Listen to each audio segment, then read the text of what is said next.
What is up, everybody, and welcome back to Cop Ultras Podcast Show, your home for all things Liverpool. So, Saturday is coming soon, it's tomorrow. So, we have a match day which is back in the Premier League, and we are going to face Chelsea away at the Stamford Bridge. And the game is somewhere around 12:30 a.m.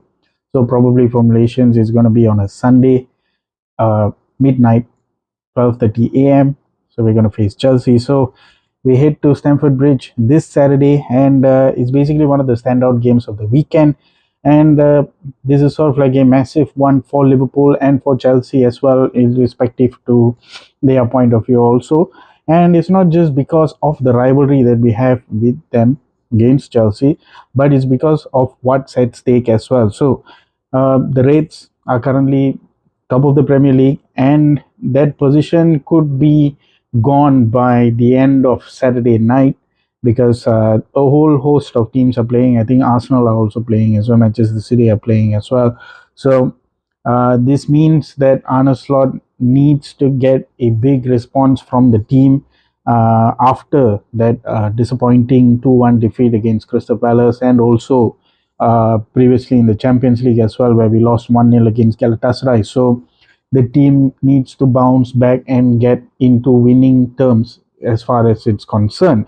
And on the other hand, Chelsea were also recently in the Premier League. They were beaten 3-1 by Brighton, and it's not also looking too good for them as well. And but at the same time, we also need to realize that Chelsea have also won against Benfica, sort of like Jose Mourinho's homecoming game as his first game in charge as a Benfica manager, and he returns to Stamford Bridge, and ultimately he did lose 1-0 against Chelsea. So uh, basically for Chelsea, they've sort of like had this mixed start in terms of the season is concerned under Enzo Maresca, and they've sort of like what I see here, they've only taken they are now like 7 points behind us since we are at the top of the table, and they are in fourth, and they are basically sort of like chasing for the top four spot as it stands.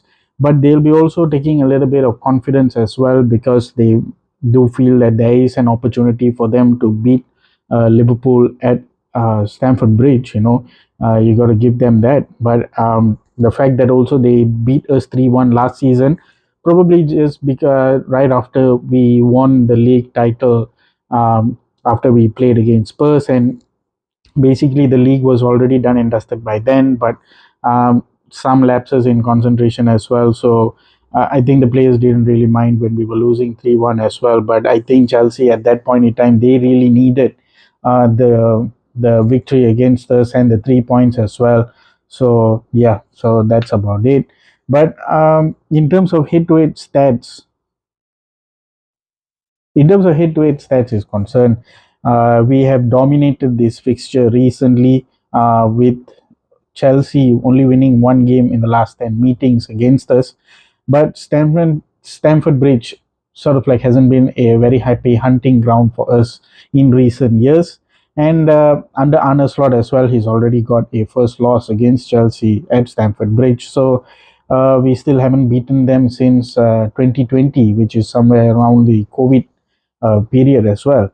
So let's get into the team news as well. I want to talk about Chelsea's one because Chelsea do have major injury blows to themselves as well as Liverpool as well. So I'll get to us also.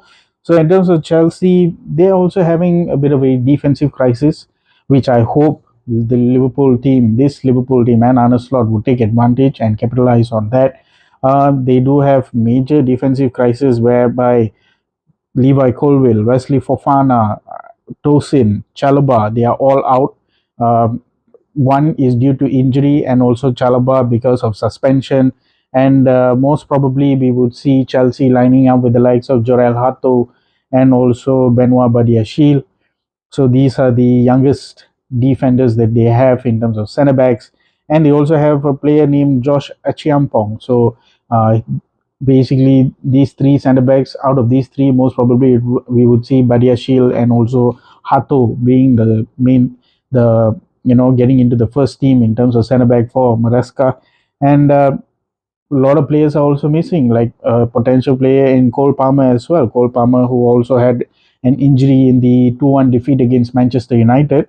And he's still missing. So most probably we would see Chelsea's new signing, maybe Facundo Buonanotte. So he probably would play in the 10 position.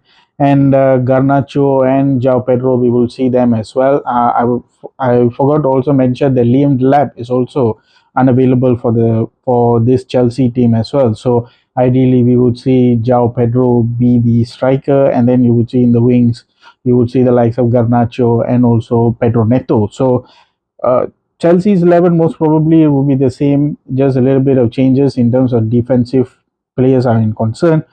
You could see James, Badiashile, Hato, Cucurella. You would see Caicedo. You can see Enzo Fernandez, Neto, Bonanote, Garnacho, and Pedro. So these are, I think, in my mind, sort of like the players who would make it into the first team for Chelsea and will be lining up against this. And then let's come to our team as well. So in terms of Liverpool's team news and lineup, plenty has happened. Ekitike, who had a major cramp and had to be subbed off against Galatasaray, I think he could be coming back into the first team as well, because he did give a little bit an update on himself. He said that he was just cramped, nothing much. So ideally, we would see him in the first 11. And the major one would be yes, Giovanni Leoni, who had a ACL injury, just successfully completed his surgery, out for about a year. We will not see him anytime very soon. And the most important one would be Allison, who is not available for the trip to Stamford Bridge. So he suffered a hamstring injury, and as per update, he would be out for about 6 weeks. So including the international break as well, I think he will be only coming back after 6 weeks. So ideally, would be the game against Manchester City or way after that as well, because we do have games coming up against Real Madrid and a few other teams as well. Because I have a game against Manchester United right after international break, so he will not be available. So like for like replacement would be Mamadashvili, who comes on. Definitely, I think it's a Premier League debut for Mamadashvili as well. So we could see him, produce a good performance for us on goal. I don't think I have much doubts on Mamadashvili. Just in terms of passing, he's not as good as Allison, but the shot stopping and his positional play when he's a goalkeeper, I think that is still high class. He was very good again for when he played for Valencia, his time there. And I think he can be a good deputy for Allison in this game against Chelsea. And they, like I said, Hugo Ekitike might be available also, but most probably he might make the bench. I'm not very sure. Isak is also available, so Arne Slot might go with either one of them in the first 11. Um, Federico Chiesa is also available as well for this game. He was not available for the last game against Galatasaray, probably due to Champions League registration issues, or just getting him up to speed with the Champions League squad. I'm not very sure what happened there, but in this game against Chelsea, he would be available. So in terms of predicted 11 that I would go for, and I think it's basically what most of you Liverpool fans would expect, is Mamadashvili at goal. In the right back position, it could be Bradley or Frimpong. If we are going very attacking and not too defensive, then it would be Frimpong. But if we are going to be a little bit defensive and attack on certain times in the pitch, it would be Bradley. And then we will see the usual Konate Van Dijk partnership. And then we will see maybe Milos Kerkez. I expect to see maybe and Robertson in the team playing in this game. But looking at the pace that players like Pedro Neto have, I think Robertson would struggle against Pedro Neto or maybe Garnacho in terms of pace is concerned. But there is a chance that Robertson might play. But if not, then I would ideally see Kirkes there play in the left back. And the midfield three, I think that is the big talking point for Liverpool. So likely to see Gravenberg back into the team playing in the defensive midfield role. And then you would see Soboslai over there. And then comes the other midfield position where it could be either McAllister or Wirtz. So if you look into it, Wirtz didn't really have a good, still struggling. but most probably I might see Wirtz in there, or maybe we will go for a very robust, a very hard-working midfield. Most probably we would see McAllister in the midfield three, and then in the front end we would see the likes of Wirtz, Salah, Gakpo, and maybe Isak, or could be XTK as well. So predictor lineup, I think if I want to be 100% sure who's going to be in the front three, most probably it's going to be Salah. Definitely it will be Gakpo. We have no other choice. But and then in the striker, I think we might see Isak compared to XTK, primarily because it's just for precaution's sake and all the cramp and stuff like that he got. So that's my predicted 11 for Liverpool, and let's see how the key battle is going to be for this match. So the main key battles that I'll be looking at is one of two. Sorry, not one of two. It's two. So uh, I would likely see the key battle between Jorrel Hato and versus Alexander Isak. So it's going to be a huge test for Hato because he's facing a really good striker in Alexander Isak. But he's going to be thrown into the deep end against one of the best strikers in the Premier League in Alexander Isak. And Isak, still chasing his first goal in the Premier League for Liverpool, has yet to hit the ground running in terms of his performance levels are concerned. But he's definitely getting there. He's getting fully match fit. We could see in certain instances, like, but at the same time, he did struggle to get involved against Crystal Palace, despite being in the first team. He only had 6 touches in the first half, and then he had one shot on target. And it's not really going well for him. But ideally, the movement and finishing that could primarily expose Hato in this game. So Hato, still young. I'm not going to say he is not experienced enough. He did play for Ajax in the first team, in the senior team, for a number of times. Even Liverpool have targeted him this summer, but it did not happen. He joined Chelsea, but so this is sort of like a litmus test for Jorrel Hato against Alexander Isak. And for Isak as well, hopefully he can hit the ground running in these kind of games. It's a very big game. I'm expecting him to make an impact as how all of us expect him to. So let's see. And in the second one, most probably it would what I'm looking at would be Cucurella versus Mohamed Salah. So this could be sort of like a fascinating duel, but I'm not so sure. It could be interesting to see how these two face up against each other. Uh, Against Cucurella, what I can see here, Salah has only scored once against Cucurella in 360 minutes of football. So I think Cucurella sort of like has the upper hand, but then, he is still facing one of the best wingers in the Premier League and in the world, in Mohamed Salah. So, uh, you know, Salah still playing slightly wider this season, but that battle is very, very crucial against Cucurella. And Salah has a tendency to also track back defensively. That's what he did last season as well. Hopefully this season we can see more of that, and also in this game against Chelsea, because it's a very pivotal game as well. But I do not want to take away anything from Salah. He's one of our legendary players. I'm not going to give him too much of, I don't want to polish him too much and say he's a legendary player, he deserves to be in the starting lineup. But then if you would want someone to go against Cucurella and score against Chelsea or make an impact in these kind of crunch games, then definitely I would go for a player like Mohamed Salah. So hopefully he can make an impact there, and it would be interesting to see as well. Now, another interesting key battle that I would say, I actually mentioned two, there's actually another one as well. So it could be Moises Caicedo versus Florian Wirtz. So if our midfield three is Soboslai, Gravenberg, and Florian Wirtz in the midfield, so it's going to be a very interesting one to watch. Hopefully, all of us, I hope you guys keep an eye on that as well. So midfield control in this game, Liverpool versus Chelsea, is going to be massive. It's going to be really massive, and this is where all our eyes is going to be glued to. And Caicedo has been one of the top performers in the league this season in terms of defensive midfielders are concerned, but he's also struggled in some of Chelsea's big games as well. But Wirtz, on the other hand, as well, we also have to realize that he's been struggling to settle in. Yeah, no, settle in a Liverpool shirt.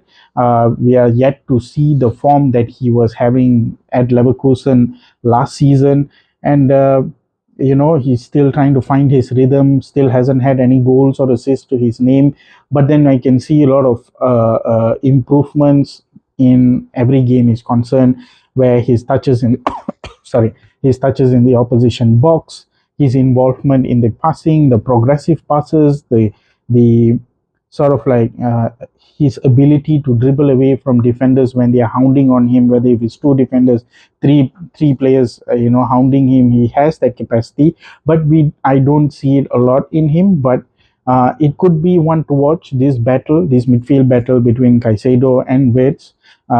Maresca might probably say to Caicedo to absolutely man mark the hell out of Florian Wirtz as well. We never know. We never know what might happen. And Wirtz has also gotten a lot of stick as well from the pundits, from fans alike.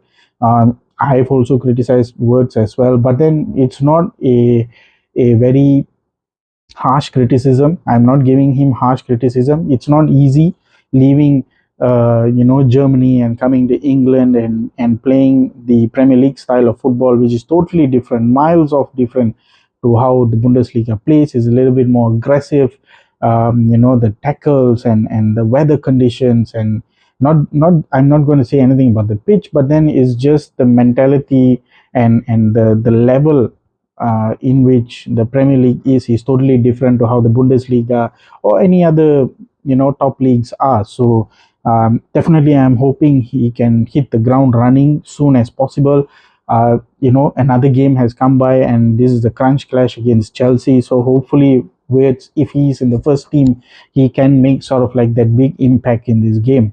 Um, it'll be interesting to see how he uses his dribbling techniques and his vision to find players from the passing lanes that no other player always finds. So it'll be interesting to see. So the attacking flow will be really even more smoother if Wirtz is a little bit more involved in the ball. And uh, I hope Slot doesn't make too much of a mess out of it in terms of how the midfield is.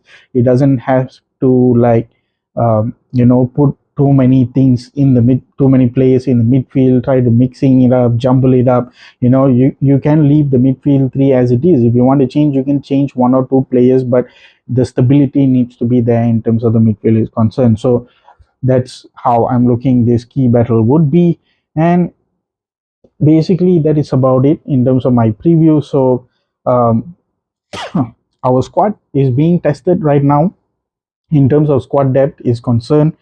And Stamford Bridge, the stadium hasn't been kind to us. We haven't really gotten good points from there. It's only 1 point. Usually we just draw a lot of games against Chelsea recently. And but these kind of games, these kind of matches are the ones champions need to win in order to show their intent to winning the Premier League. So it's very, very important to see um, how both teams would face each other. Would they kill each other off by saying, they would kill the game, and then the game just goes nil nil? Probably not. I'm expecting to be not to say a high scoring game, but definitely there would be goals. Chelsea do have a capacity and the players to score goals, just that injuries have sort of like ruined their defensive options and stuff like that. So it's not easy, but they also have issues with red cards and discipline. So we really need to take advantage of that. Liverpool, our team, like I always say, we always have the capacity. We have world class players who can win these sort of games. We always have a never say die attitude. The last 5 games that we have played, we've won all 4 of them in the last minutes. I'm not expecting that in this game, but the mentality needs to change. We need to, switch it on the offset when the first, when the whistle blows and kickoff is beginning. So I'm hoping for a bounce back from Liverpool as well. So let's see. We are still top of the league.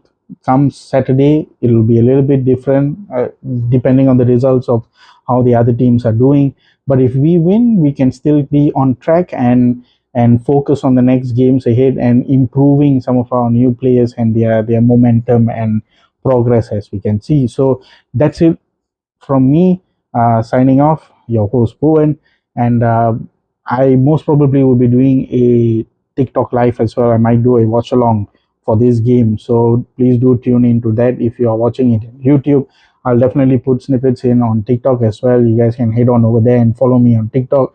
Uh, do like, share, comment, and subscribe as well. Click on the bell icon if you want more updates on Liverpool content is concerned. So that's it all from me. Signing off. Take care, and I'll see you guys soon. And like I always say, you'll never walk alone, guys. Take care.